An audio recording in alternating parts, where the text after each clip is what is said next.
Pursuant to MGL C 30A 20. There it is, FL. After notifying the chair of the public body, any person may record or transmit this open meeting. This hybrid meeting is being recorded by the town of Stockbridge. The names of members participating remotely will be announced. Any member of the public wishing to speak must first receive permission from the chair. The agenda items are listed, those reasonably anticipated by the chair, and may not all be discussed, and other topics not listed may be brought up for discussion by the public body as permitted by law. In that vein, we had a discussion with, We have to have Chuck and Bill say that they're here. Bill Resiteritz on Zoom. Chuck Core, Zoom. Okay. Now we can. Mr. Canales and I had a discussion the other day, and this came up and I didn't bring it up. We're not required to do a Zoom meeting. Yeah. But it's nice that we. Not required. We could do it just like a public broadcast as well.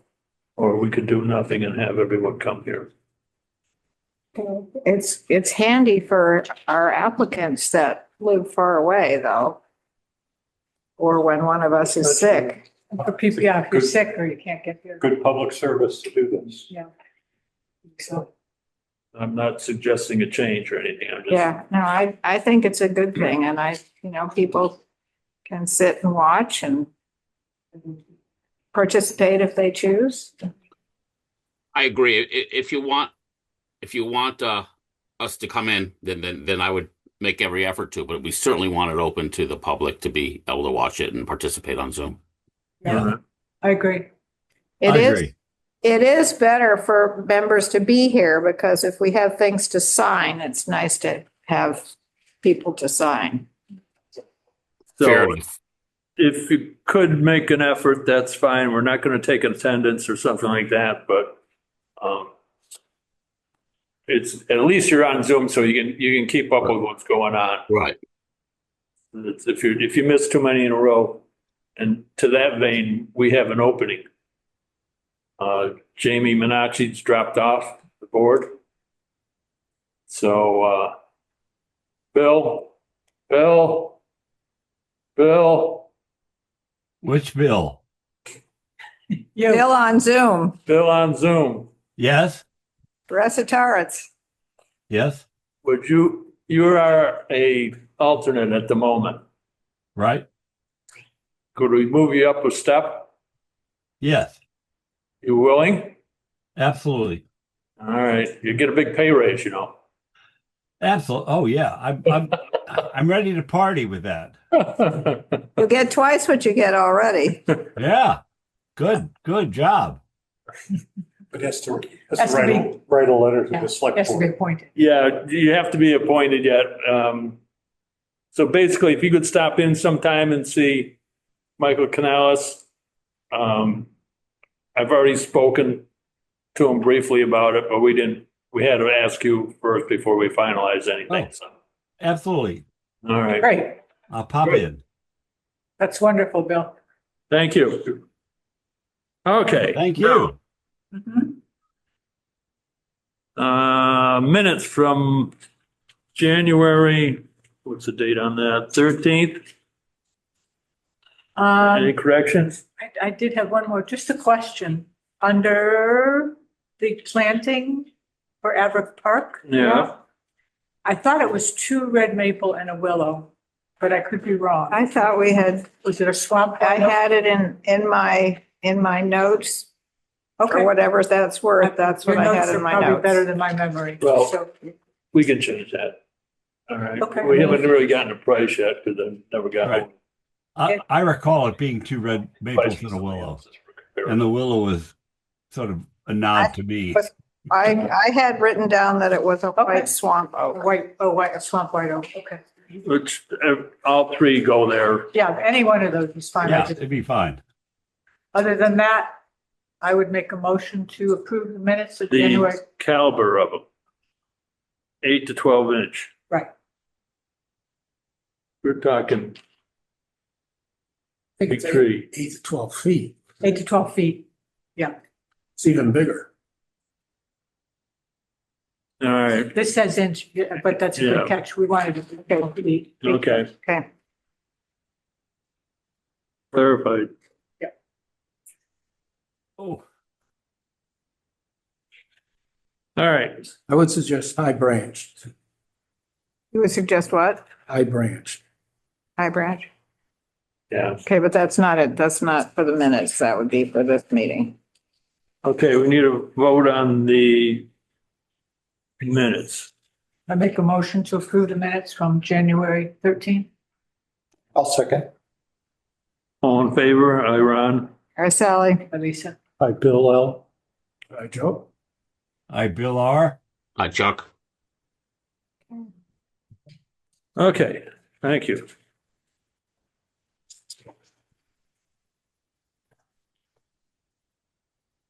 Informal.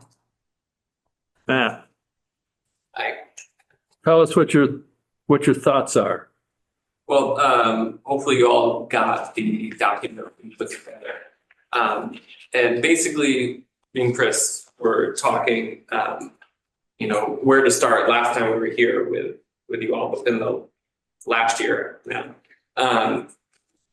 About how to proceed to figure out what to do with what it needs and what attention it needs. So what we kind of put together was just a recommendation for taking this time this year to get all the ducks in order for the potential of taking action next year on potential grants from the state. So what we put together was doing a survey this year to figure out what's there, what plant species there are. As I think we noted in it from afar and from walking in it in the past couple of years, it seems predominantly Canadian goldenrod, European grasses have pretty much filled in a lot of the gaps. So to confirm that, to walk it this year through multiple points in the summer and season to see if there's anything there that's, maybe there might be something unique that is hidden in there. To get a sense of it and then develop a report back to you all to make suggestions on what we saw, what we see, and where we see it going in the future. Because establishing meadows and taking care of meadows, it's kind of like planting forests. It's going to take some time, but, starting now so we have an assessment of where we're at and what you have there would be a good starting point from what we saw or what we thought about. Are you thinking progressively, certain areas to start with? I think that's what this year would be determining is where are the grasses, where are the goldenrods, what's there, and then come back with you with at least satellite imagery. Obviously we're not going to be GPSing every single plant species or anything like that, but giving you generalized locations of where we see just predominantly take over grass, or this is just all goldenrod, Canadian goldenrod. There's nothing else inhabiting it. And then with you come up with a plan, which we could make recommendations on once we know kind of what the plant community subsists of. So will you be doing any ground plots, circular plots or anything? I don't know how accurate. I just don't know how accurate satellite imaging is of ground cover. So what we said was like a recommendation to take this year and do some assessing of the site so that you can move forward with some information. And we went ahead and included a quote for us to do that. But there are other people. There are other companies that do that specifically. There are others that do, meadows, and they do that. And like what you're talking about, you said the word plot, and I think of a more sort of like scientific, rigorous, like you could get somebody to come in and do like any kind of mapping that you wanted to, and like plant surveys, insect surveys. We would be doing a higher level assessment, and frankly, from what I've seen of it, from what I know of the history, I wouldn't be expecting to find much. Yeah. But I do know that it's not been a lawn for a long time. It's not been a hayfield for a long time. And so there's the possibility, and it's a big area. And so, I don't want to make any conclusions without walking through it. Sure. So,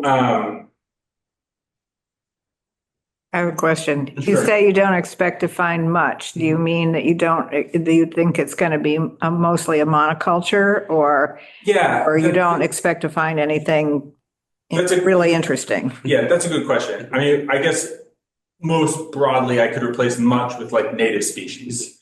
I don't expect to find a lot of native meadow species where if we did that, like if we were walking, and you come across like some mountain mint, and then there's some monarda, and then like a species of goldenrod that's not Canada goldenrod. You might be like, do we really want to plow this area under? Like there's a lot of grass. Maybe we could just change the management regime. And that like, maybe there's more seeds in this area. Like who knows what the history is that there's a little pocket.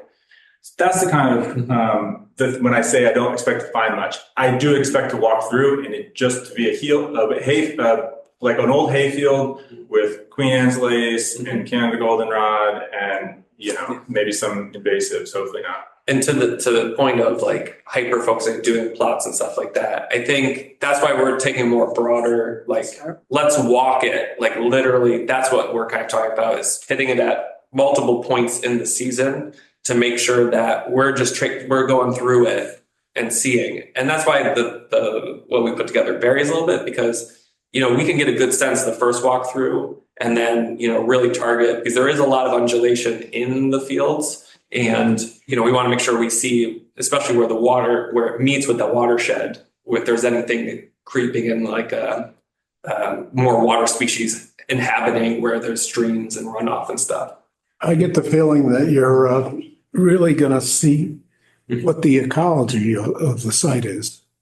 And with that rolling nature, I mean, we know that there's wetlands. Yeah. And goldenrods. There's a couple hundred species. You can go nuts.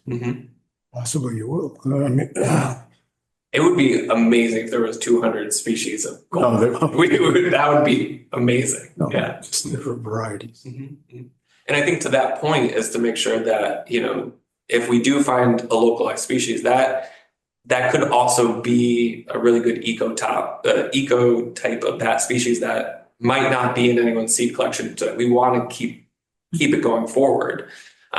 If we find a monarda or we find something that, it probably hasn't been crossed with another species. Because there's not much, in my purview, there's not much gardens or people planting a bunch of stuff that might have a lot of crossover with any native species that might be inhabiting.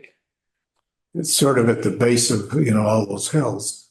Could be breakout moisture. Right. Water of some sort. It's an interesting project. Yeah.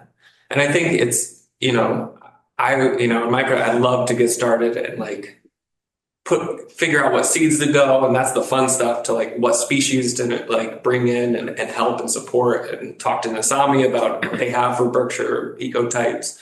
But I think that's why it's a process of like more figure out where do we want to begin and go through it and really see it and then report back to you all to know what treasure you have there, or what needs to be looked at and focused on.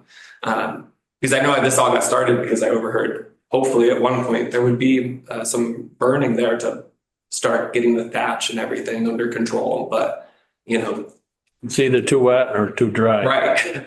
So maybe there's something else that can be done mechanically that we could talk about because of that. So, what level of insect expertise do you have?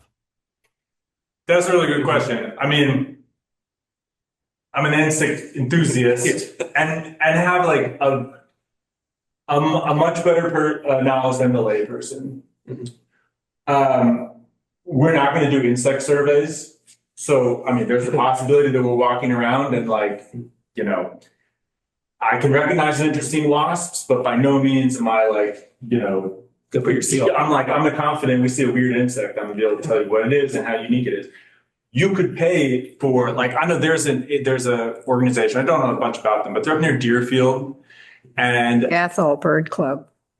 Or them, yeah. Yeah. yeah. They're really into moths and There are plenty of stuff. people like that around, and like certainly with the universities, like science or biology departments, you could have somebody come in and do like just a bee survey or like an insect survey, and they would do plots and they'd collect insects and they'd identify everything that's in the thing, and you get much more sort of like rigor. They give you statistical analysis and like give you lots of information. And that's not what we're going to bring back, just to be clear. Yeah. And I think that, I love that kind of data. Like, it's so cool. I love being around people that have that knowledge, and I'm not saying that you shouldn't do that. There's a world where we do like a survey next year, and maybe even early on we get in, we're like, actually, there's an area here that like looks really interesting, and we're not really sure what's going on. So maybe somebody else should take a look at it. But from what I've seen, it doesn't look like somewhere that you're gonna find like really unique insect populations. And I think too, that's also where, it's the plants are kind of the home, the food, that's where it's kind of like starts. So as the management changes and as biodiversity increases, eventually down the line, it might be more interesting as species are coming in, birds are starting to flock in. Obviously there's the birding club in the Berkshires, the Berkshire Birding Club. Hoffman, Yeah, they would, if you wanted to look at the birds, but it's kind of like, it's the food chain. You have the plants first, the bugs, then the birds come, So, and like Chris said, we're also, we're not experts in birds, we're not experts in insects, but at the same time, that's something that is intriguing. There's people that we can recommend, along the way if we find something interesting, that's worth investigating. And I assume you can give us some anecdotal observation as well, saying, yeah, gee. I mean, if we see a cool wasp, we're probably gonna pull out our little field guide and try to figure out what it is and let you know. It's like, if we encounter a rare plant, like an endangered plant of Massachusetts, unlikely to like notice it on the spot. That's probably also not the plant that we're going to encounter. And if we encounter most of the common native meadow species that would be in a place like Wolf Meadows, we can identify those and tell you what they are. Cool. Map them out probably. So yeah, we can give general localized kind of like, here's in this general vicinity where we found X, Y, and Z. Or this is all just European grass, there's not much forms going on. Which is, my expectation is that the map is going to be, this is a hayfield, here's where we have it's probably going to be like, here's where you have invasive pockets. And then maybe based on looking at it from afar, there's like some wetland spots is where I expect to be like, there's a little more going on here. But otherwise it looks like an old hayfield.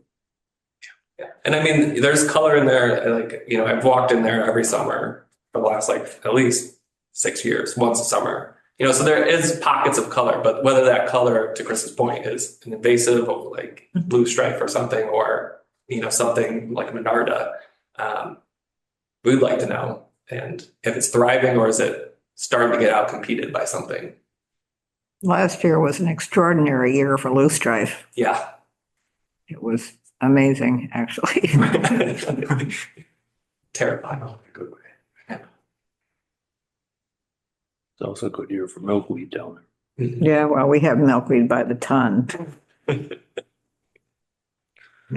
So how do we proceed?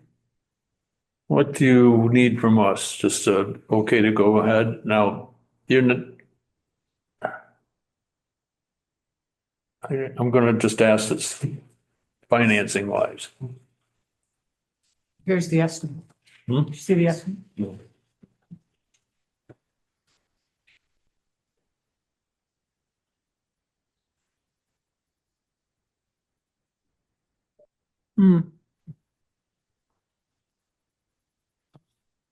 Excuse me.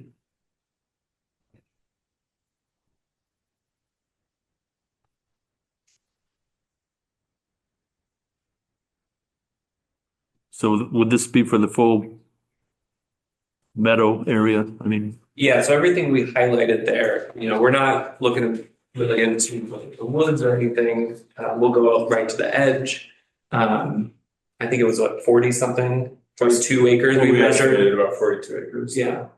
And so that, obviously that variation in the cost is depending on, if we go through and it's all grass, we'll keep going through over the summer just to catch anything else in flower to make sure we hit. It doesn't take as much time to survey it. Right. We'll know pretty quickly where we can hone into where the forms are. But that also includes getting back to you with a report and kind of laying it all out and then making more recommendations.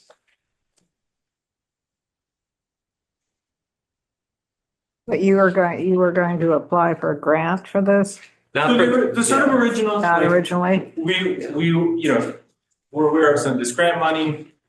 Matt has talked to you all, and Matt is really familiar with Gold Meadows, and I was like, we should give some of this grant money to sort of better manage the grassland community of Gold Meadows. It's like, well, we don't know what we would suggest. Right. I mean, besides really high level, here's best management grassland practices. So that was the thinking, was like, well, let's get a starting place, and then if this money still exists next year, then we potentially apply for it with much more about like, here's what we're doing, here's where we are.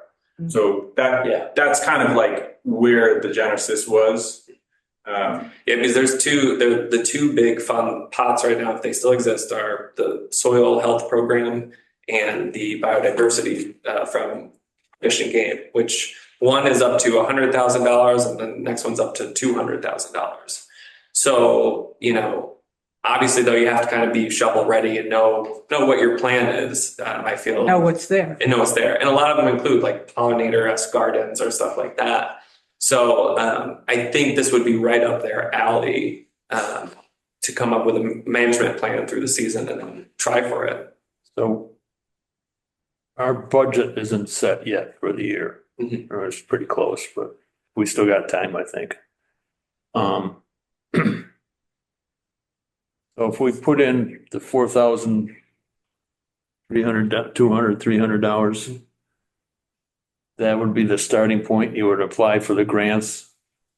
That would basically be this summer. But what we can talk about, that would get us the survey for 48 hours out in the fields, plus the report. And then we'd hopefully get to you early on in the fall, once things are wrapping up. Because I think a lot of the grants, they were coming out right in November/December. And then due by January, February. They're due by January, February. And support you and hopefully making the recommendation / supporting the grant writing after that. So this wouldn't technically, there wouldn't be any grant money that we're applying for right now. And I don't think any of those grants can retroactively pay for work leading up to this. So the budget wouldn't be approved till town meeting. Right. So how would that fit in your time frame? I think Town meeting is, Well, I'm not sure when Stockbridge town meeting is, but we said Third weekend in walks. May. Hmm? Third week in May. third week in May. Well, we said 3 walks, one in spring, April or early May. And so, I mean, if you approved it in May, we could get out the next. We'll just town bring it meeting. down after. All right, I still have some questions. Yeah, sure. After you do your studies, we spent whatever it is going to be, and you apply for the grants. Hmm? Do the grants, I don't quite know what the grants are going to pay for. Are they going to pay for plowing it under? Well, I think I think that would be the discussion in the fall, is once we have everything surveyed and whatnot, is then come back and talk about it with you all and say, here's what we saw, here's everything, here's what we kind of see what our recommendations are for, and then come up with a strategy from there out. We might say, oh, this is great, we just got to change when the mowing strategy is. or it could be like this section is just all European grasses, and the best way to kill it is to plow it under and reseed it with native seeds. But that's why this year is like kind of like setting us up to answer those questions. When, What I heard you ask is, will the grant money that's out there pay for whatever recommendation that we make? Like, let's say it's plow it under and start over. Mhm. I'm not 100% sure, Mhm. but they funded very similar projects. That's like meadow restoration, grass management. So, that's why we thought of Google Meadows, is because we were looking at some of these projects and they felt very familiar. when would something like that start? Would you do it in the spring or during the summer or in the fall? That is a good question. So let's say the recommendation is we gotta get rid of the plant community that's here. There's different ways you can do that. Matt and I don't use herbicide, but that's really common. That we typically plow stuff under. That happens through the whole growing season because it's really hard to kill stuff that way.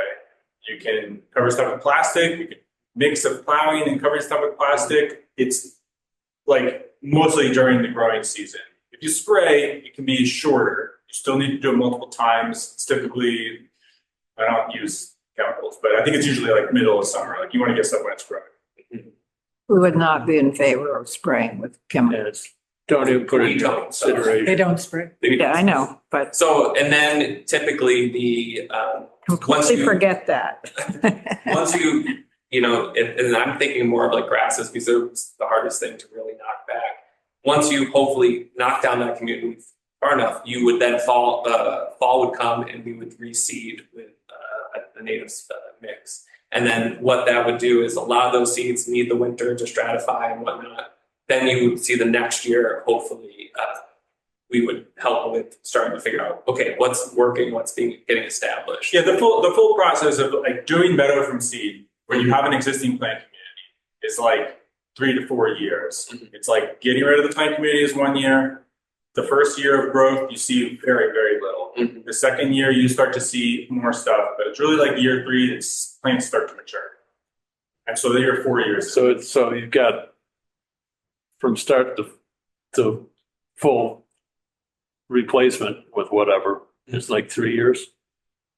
Yeah, the work happens all pretty much in 1 year, and then It's nowhere near as easy a job as you're talking about. No. If I could just say a couple things.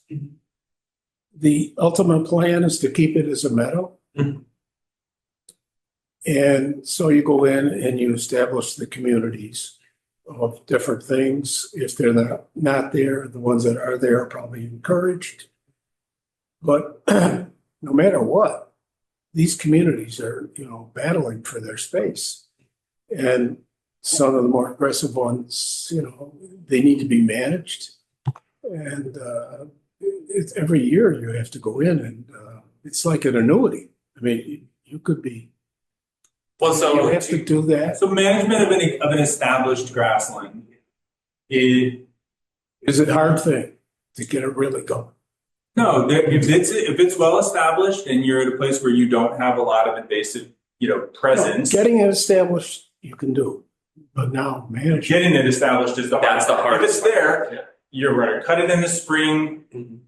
Not even every year if it's in really good shape, but you cut it in the spring and then hopefully at least every couple of years you're either burning or raking it off so that you're getting rid of all your vegetation. You want the ground exposed. And then during the year, in between cutting in the spring, you just want to keep an eye on things so that if you have some Japanese knotweed pop up, like you nip it in the bud before it becomes a big problem. But it's regular monitoring and really cutting it once a year. Yeah, I think and too, it's not this getting established is the hard part.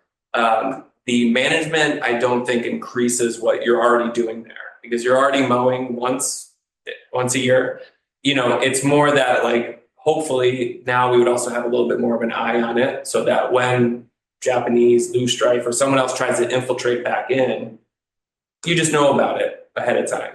I mean, because currently the strategy is just mow what's there to keep trees from popping up or, keeping the grass. Pretty much hands off is the way Yeah. I hear you. So it becomes hands off once the community is established. Because we do want them to kind of compete. You're going to have Medarda competing with hundreds of other varieties of plants, and they'll work themselves out, and then you mow it once a year. It's a bigger deal than, I think. Yeah. So you're mowing to stop succession. You're mowing to Keeps it as a meadow. keep it as a meadow. Exactly. Yeah. Yeah, keeps it as a meadow and so mow or burn. Yeah. Mhm. And like every once in a while when you mow, I mean, ideally every time, it's very helpful to rake off Mhm. your vegetation. That's kind of an overlooked part too. So it's important to mow to prevent succession, but the thatch layer that builds up becomes problematic, Sure. and it really favors the cool season grasses, of which like all the non-native European ones are. Right. And you plow it, you get them perfectly prepped, you get rid of all the grasses, like they will continue to be the biggest headache going forward. They will find their way back in and they'll slowly thicken out. And so the mowing and raking is an important part of helping to keep that balance. I could see some problems here. Okay. What'd you say? I can see some problems There's with this whole thing. Do you have any examples of this in progress anywhere? We do. Yeah, we not, do. Not on the scale of Yeah. meadows. Yeah. No, but locally, Mhm. Berkshire County? Yeah. Yeah. And we can dig up photos. We can talk about the processes and stuff with all that. I mean, I think the biggest thing is that it's not going to necessarily, once you start putting native plants and stuff into a prep soil, down the line, your management is however you want to do it. Ideally, you cut it once a year. If you don't want to look for invasives, you don't have to look for invasives. It's all about how much you want to put in. But basically what we're kind of looking at is making sure that plant community is starting to get the diversity of what could be there. And there's 200 different plants that could be there. And right now there's about 3. So I think that's, the hard part is getting established, but that's why there's grants out there now for them, because they want people to start increasing biodiversity and looking at soil health. Otherwise, I don't think we'd be looking at meadows. I'll also just say in response to your question, we have some examples of this type of work around here. We are a newer company. There are other companies that have been around for longer and they're more established. And both in this area and then in other regions of the country, there's like many more decades of like portfolios, whatever. Yeah.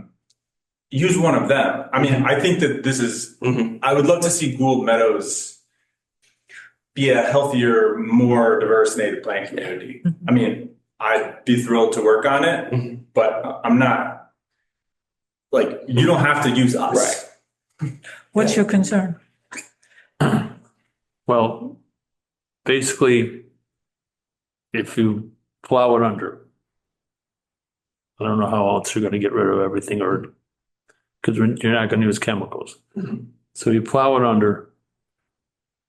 Year 1, there's no diversity out there. Year 2, probably no diversity.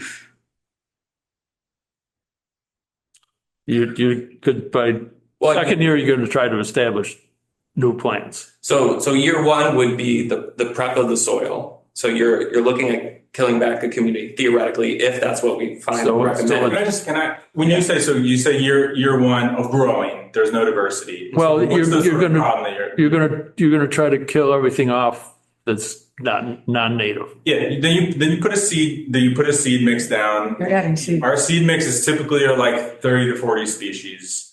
And then you also put a cover crop down with it at a low rate. It's not like you would expect to see like a really thick cover crop. How much that seed cover going to cost for this 45 acres? The seed cost Yeah. for a quality mix Yeah. is usually like starts at $1,000 an acre. But that's talking about grant money. Yeah, that's why we're talking about, we're not looking for the talent of doing that. Also, I mean, you all could proceed however you wanted to. If I was talking to somebody about 42 acres and they didn't have unlimited resources and they weren't like, I know exactly what I want, I would say, well, start with like 3 or 5, see how it goes. I would think you would want to do that anyway. Maybe not 3, but because it's so heavily used. Yeah. Oh, If yeah. you start plowing it up and It's a people major are out concern, there yeah. with their dogs, they're Oh, yeah. not going to be happy. Mhm. So I would think that you Also, would again, maybe it's in the do public's enjoyment of Yeah. it. 2 sections. You would have to go along with a lot of public education, even if it's a very Yeah. small part, because people are going to be confused. And I think that people are very upset Yeah. if they showed up and the whole And the thing whole was plowed place. under. But you're not going to know any of that until you do a survey. 100%. You're not going to know, there may be only 3 acres that you need to do it on, I don't know. I mean, You don't have enough information. we don't have the information. And like, this is all like theoretical. This would be the fall conversation of like, here's what we found. Here's what we recommend. By no means are we, for the town to hear this, make sure we are not recommending plowing under 42 acres right now of Bull Meadows, especially for a season when everyone loves using it. Right? I would think, I think when I walk out there, I take Merwin for birds. I don't hear, there's very little diversity, very, very little. Yeah. I get the same 5 birds across that field. When I walk through Bartholomew's Cabo, I get 100 birds in the same type of area. I think it's a project really worth thinking about. There's just not. The same thing is true of insects. I Mhm. mean, you think about how dependent the birds are on the diversity of plants. Insects are even more so. Right. They're Yeah. more specialized. They require, complex habitats. And so it really is important that you, again, manage this thing for diversity. But what I'm concerned about is, so when you plow it under, there should be a fairly ancient seed bank of native plants going back to when it was first a meadow. Well, but how many years ago is that? It's been as it is for like 50, 60 years. Well, like It's zooplankton, viability over time. Yeah. zooplankton spores Mhm. in Lake Oneida up by Syracuse can regenerate, are viable after 200 years down in the soil, down in the lake bottom. So a lot of these seeds are viable for a very long time. So I think before you seed over the plants that are there, you see what actually comes up. What regenerates. So I would say a quick answer to this, and I also don't know if I don't know. We've taken up a lot of time, and I don't want to do this whole evening. We can go on and on and on. So I would say the knowledge that seeds, that there's a history there, and there's a prior natural habitat, and the site has not been as disturbed as like a lawn for a very long time, is particularly why I want to make sure that we walk through it first. So that because there could be some plants like hanging on in all the grass that have been there for a very long time. If you plow it under and you're like, well, let's see what comes up out of the seed bank first. The challenge there is perhaps you get some very, very old seeds that have been there that are super, super valuable. Local native ecotypes that maybe are like gone at this point. They come up, but so do all the weed seeds and all the European grass seeds that have been there dumping seeds for like decades and decades and decades. And so you've got like maybe one little valuable, a couple in this mix. It's not a doable like management. So I think though, the proposal before us is whether or not to do the survey. Yeah. The proposal, you're not saying, what do we do once we have? Right. Where do we? So Yeah. I think it makes sense to take a I do vote too. and make a proposal that we put this on the agenda for the town, or put it in the budget and see if it's approved at the Yeah. town meeting to get that information. And then once we have the information from the survey, then we can ask these other questions. Do we plow? Do we And do this or that? But they're only asking for the survey at this point. And then you also have, the whole year to figure out, research, do anything, leading up to that. I think it's valuable that we know what's there. Yeah. Yeah. And, It's not- and I'm not sure that whether you know that Crapalo across the street has planted a wildflower meadow Mhm. up there, so I don't know whether things drift. And I don't think it's been hugely successful. they, About 3 years from- in it. Yeah, from what I know too, the person that was taking care of it also moved on, so Right. it stopped getting taken care of. And that was also a mix that was not necessarily a native No. flower mix. It was a lot of Right. very showy. The only thing left are the lupins. Yeah, and those are even the Non-native native ones. the non-native ones. So to that point, Right. because I know they also have some meadow. They have some meadow that they've let gone. And they're in a very similar predicament of it being Europe, just completely European grass. And people like it, but it's All right, Can I so, make a motion? yeah, please. I make a motion and help me with the wording that contingent on approval of the Gould Meadows budget, which would include this proposal of 21 to Up to, what is it, up to Up to 40. 4,300.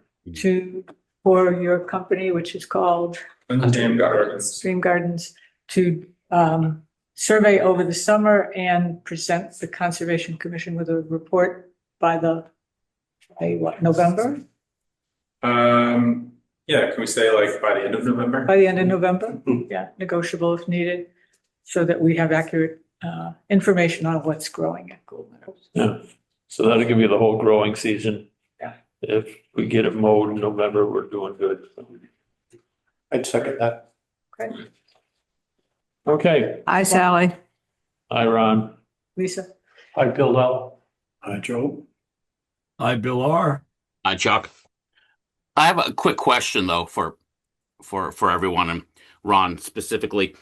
So, as we're concerned about the health of the meadow, what's the difference between dealing with it this way and the conversations we had last year about a burn? That still could be in the works. If you can get it burned. Yeah, if we can burn it this year or before they Mhm. finalize, we will. Mhm. It's been a weather-related issue why it hasn't been burned yet. So it's not an either or. Ideally, you do them both. Is what you're It's saying. in conjunction with, You may get a few of the odd things popping up because of the lack of It things. would be really interesting to see it. It would be very interesting to see it. We mentioned this in the document briefly, but like burning is like the best tool for meadow management. I mean, if it could be burned going forward, no matter what happened, like that is awesome. When you change management regimes, sometimes you'll sort of like see stuff here. You could sort of like allow space for different species. But if you are starting from a place where you have a very little diversity, you're much less likely to, like if you go into an old field that's got a lot of diversity, but it's also got a lot of crap in it, and it's like, and you burn that, you're likely to see big results. But if you burn an old hayfield, you're not likely to see a lot because there wasn't a ton there.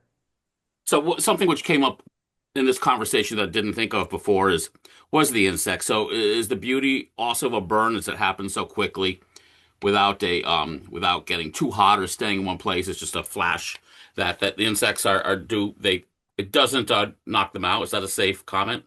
Well, presumably, if you're doing a burn, like Ron's saying, it has to be dry enough. So you're not doing it early spring potentially. Mhm. And usually insects that have been housed or have laid eggs in the stalks, usually they've come out when the temperatures Yeah, are their life cycle anyway.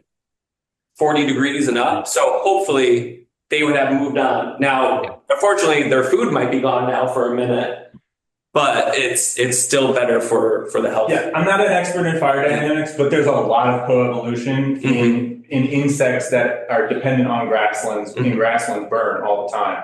You also typically, when you do a burn, a natural one, you get islands of vegetation that then become resource areas for resettlement.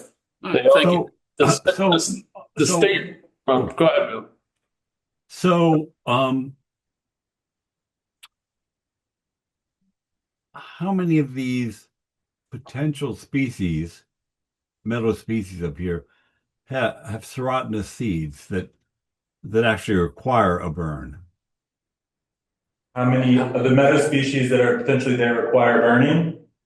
Yeah, I mean they are like some species require, like bulbs require freezing or cold. Yeah. Just for There's germination. a lot of species that require serotinous species. So, and I'm familiar with trees that do that, longleaf pine and a bunch of others, but I'm not really sure about forbs and grasses that respond specifically to fire versus other kinds of disturbances. In terms of like the mechanism of germination, can't tell you how many. I actually can't even give you. I'm not sure I know of an example of a Northeast species that is like fire 100% dependent to germinate. But I think it's the dynamics of the actual field and opening up the ground soil so that they can start germinating. These, a lot of them might be underneath the surface. Once they start feeling the heat of the sun and they have space, that's when they're like, take advantage of that space. If that makes sense. One of the state people, when I had a discussion with them, recommended that we wait till there's a frost to burn. The cold weather species would start to dry out then, and they would burn better. Oh, that's cool. So if there's a frost and the 90% of the critters are Gone anyway. dormant or underground or somewhere else. Right. Okay. It's kind of snowy right now, though, Ron. Little bit. A little bit. If we can get it going, it'll burn. Thank you for all your time. Sorry to take up a lot. Thank you for all the questions. Thank you. Thanks. Yep. Thanks for a really good. We'll be in touch with Yes. someone to see how it money-wise goes. Okay, next. Thank you for your patience. Marion Fathers, anybody here? No. No, so, but it's continued, but I do want to say on the record that you were told they're not, because they don't have a approved stormwater plan for anything, as far as I know. No, they have the stormwater plan approved for the dormitory. Dormitories, right. Yes. But the new work, The new work, no, that's there's still to no- be submitted. and you were told they're not doing any I work. was told there was no work going. So can you make sure that's in the minutes? Yes. So if we I'll find take out a something write-up. different. I got an email from Check on it. Brian specifically saying that there was no work going on there. Just include it in the minutes. Clear. Thank you. 4 Maple Lane. Demolition, single-family home, demolition and build. We're not ready yet.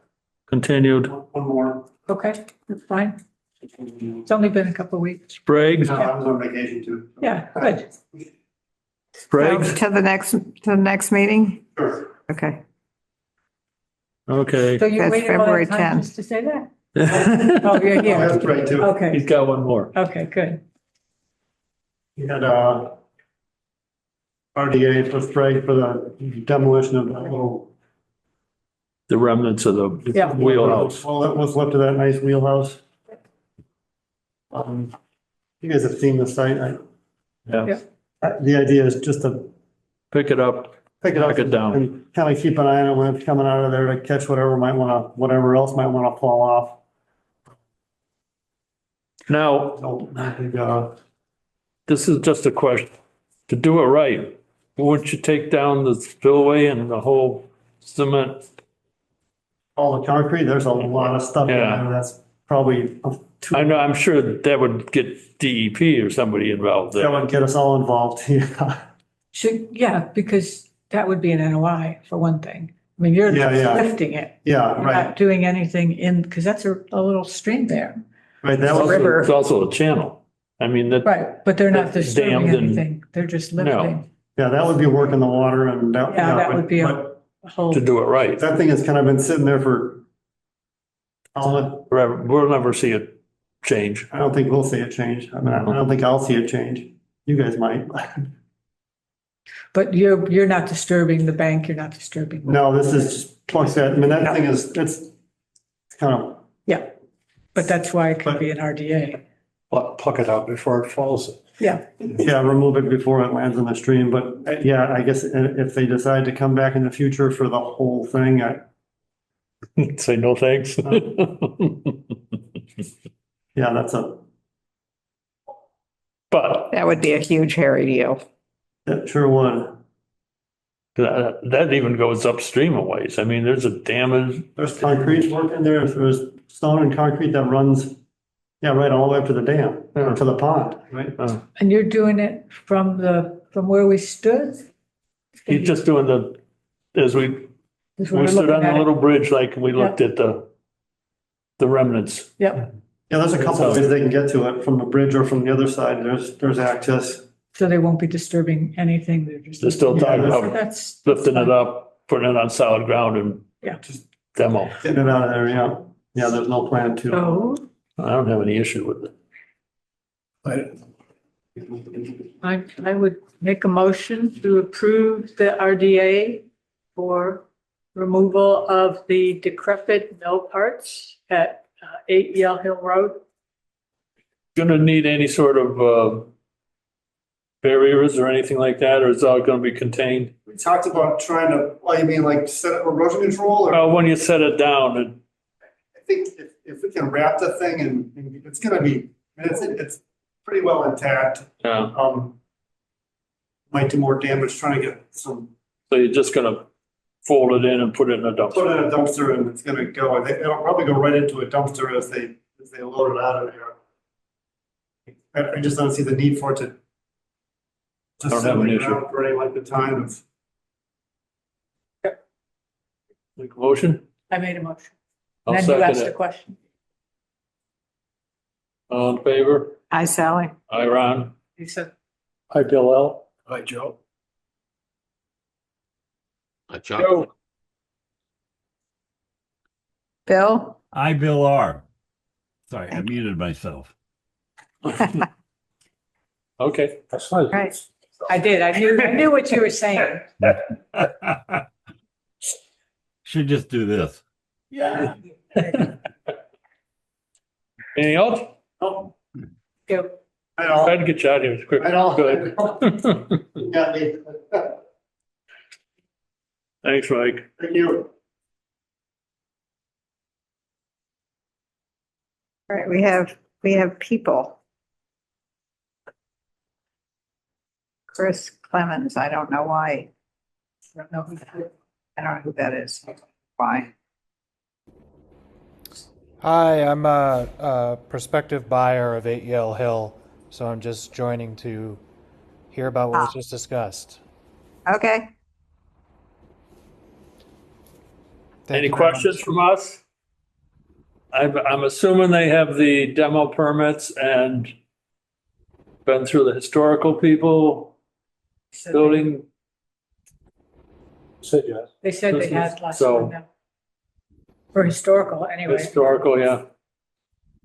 So we're giving them a go ahead. Okay, great. Yeah, no, I would probably let Dr. Sprague take the lead there since he's the current owner of the home. My only question, and I don't know too much about the current crane plans, but during the home inspection, the home inspector just said he wouldn't take, I think his words was, I wouldn't drive an oil truck over that bridge by the mill pond. So I'm just curious about the placement of that type of heavy machinery and Well- how you would get it over the barn. But that's probably another discussion to have at another time. Yeah, that's not up to us. That was brought up in a discussion on one of our site visits there. How you take it down, if you take it down board by board, we're okay with that. Oh, that was actually the home inspector's recommendation, was to take it down board by board and Yeah. bring it out that way, just to, so that you could be careful about the stone and concrete foundation, which is tied into the mill house foundation there. Can I have the boards? It is nice chunks of wood. I mean, Yeah. Yeah. some 18. So, Give somebody a call. Maybe they'll take it away and you won't have to pay for the dumpster. Yeah. it's a good idea.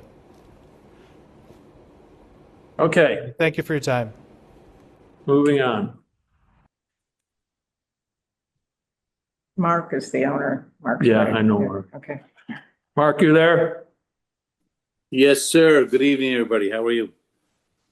You good with this? You up to speed? Yeah, it sounds great. I appreciate the time. We're obviously our mission here is to be as friendly to the creek as possible, and I wanted to deal with this before that thing fell into the creek, which it's on its way to do. Right. All right. Thank you. We've got some people that are interested in the boards, the historic boards that are on the side of that barn. Yeah, So yeah. Happy to Happy. share. Come take a look. I'm all about yes. I love old wood myself. Mark.sprague@gmail. Send me a note. I'd love to have you look at it. All right. thank you. Great. Good night. Good night. All right. To sign anything? So we have 3 projects coming up for the next meeting. I forwarded them on to everybody, so hopefully you have them. And I've pinned them at the top of my thing, so if you don't have them, I can send them again. So the Glendenning property is the one that we looked at the end of Brookside Lane, where they keep wanting to do the porch, and we keep telling them that They still on there? they're right on the wetland, and I don't know exactly what it is they want to do. I don't have the forms yet. I just have the application that's gone in. It was an email. I mean, they want to rebuild a stone wall that sort of borders the wetland that's fallen apart, and they want to change like the front entryway of the house facing the driveway, so away from but on the same footprint. Seems fairly modest. The whole thing is former wetland. We might give The them the house front is of the like house. 10 but- feet from the wetland. I understand that. Yeah. We don't have a formal plan yet? Yes, no, we do. Yeah, we do. We do. So let's review it at the next meeting. Other business. It's not, Yeah, let's review. it hasn't been advertised yet. All right. Continue. Didn't start yet. It hasn't started yet. No. It doesn't need to be continued. Next meeting. Next meeting, yeah. 32 Lake Drive, wall repair. We have, That's for the next Anybody- meeting. That's all Anybody talk that's all about coming that? up on the That's all next meeting. upcoming. I don't know what's going on with the dam repair. All I saw there was a stone rolled down the hill, so. Chuck, what's the situation with the dam? Well, I believe it's completely repaired, and the chat is that they're not able to close the outlet or the valve because perhaps it's frozen or rusted. Right, frozen. And I think that's great now. I don't know how thrilled we'll be in the spring if they haven't fixed it. I know Gary Kleinerman is very worried about how much water's going down through there. Well, the problem with closing it now is the water level will start to rise. Yep. And it's gonna end up creating a space between the shore and the ice that's not stable. Okay. And that's gonna be hazardous, to say the least. So when the ice starts to melt, then they'll close it up and leave it that way, I guess. Well, good. That sounds great. I just recall 5 years ago, whoever was in charge in Otis just forgot to close it, so they couldn't boat for about 3 or 4 weeks into the year when they usually do. Mm. But that's another story. And we still have one of the closure things. Gold medal parking, hopefully. I've been promised a drawing. Haven't okay. seen it yet, but Okay, good.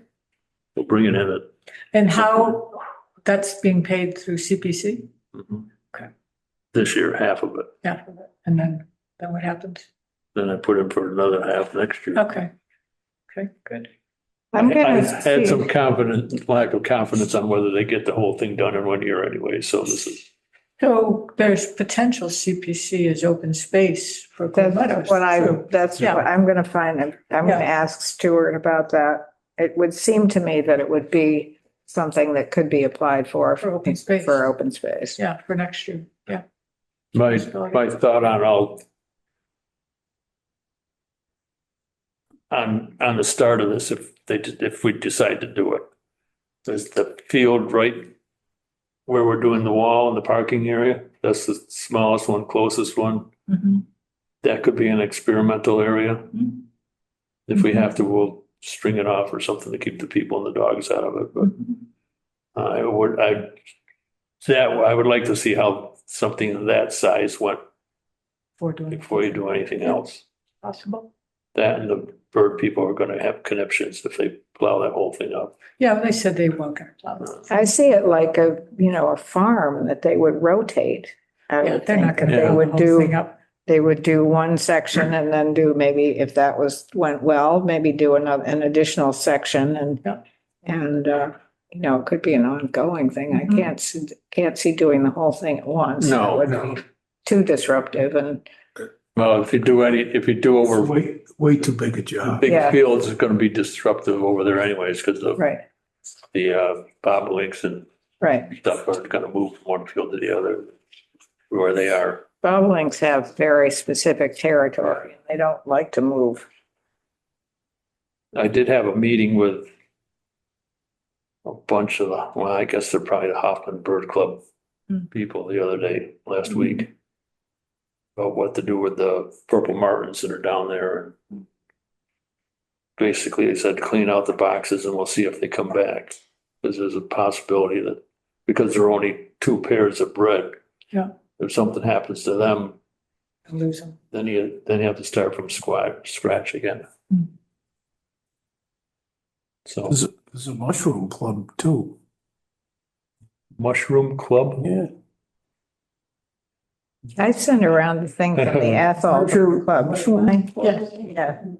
About the moths and the Mhm. butterflies. That was really That was interesting. My cousin that I've mentioned a number of times. Yeah. Featured in some of the pictures. Ah, nice. Okay, before we get into something else, Forestry Commission, do we need to discuss anything there? Nothing Okay, happening All right. that we need to. well, I'll check. get back to you with the tree prices from somebody. At least to have a starting So point.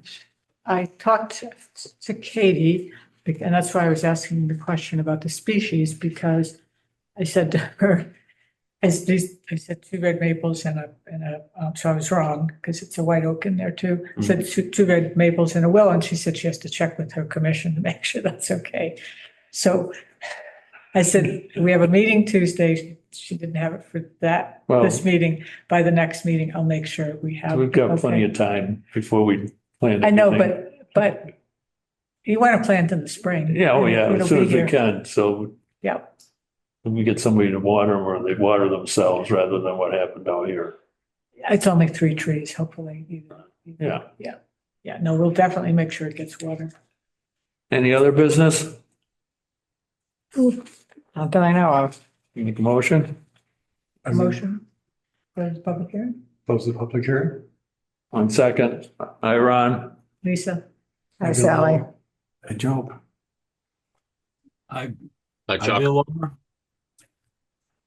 Okay, thank you.